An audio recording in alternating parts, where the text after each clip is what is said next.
Leonie's like, no. Nah, I'm good. I was just kidding. What'd you make? Bun Hue, which is like a royal noodle soup. It's supposed to be spicy, but I made it not spicy for you. This is the one that your mom made the first time? Yeah. No, I got you.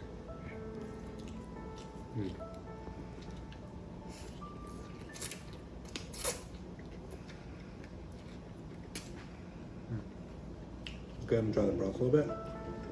Oh man, why is it spicy? It's not supposed to be It's good. spicy.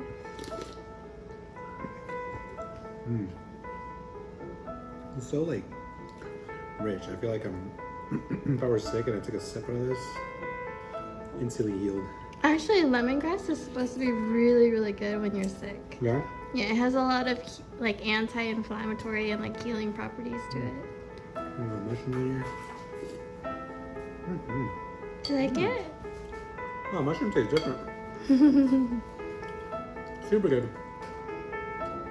So, can I tell them a story about what happened the first time? Yeah, go ahead. So, the first time I went over to Lana's parents' house, her mom made this dish for me. Well, for us.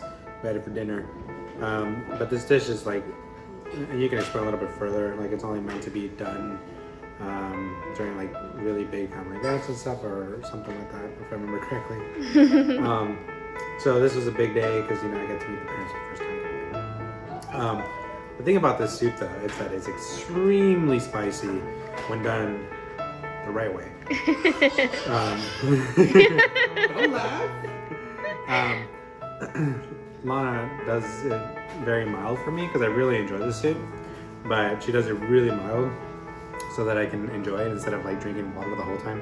Anyways, long story short, Mom made it super spicy and like I didn't want to like not eat it, but it was so good. But I ate it and I was like sweating. And then Mom's like, "Doesn't he eat spicy?" And then Mom was like, "No, he doesn't eat spicy." And she felt really bad. I'm sorry. It's okay. It's my fault that I don't eat spicy, not yours. But overall, this is really good soup and good memories. Thank you. You're welcome.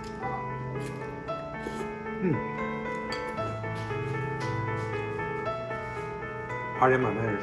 Don't forget to like and subscribe, guys. Try this soup. It's really good. We'll see you on the next one.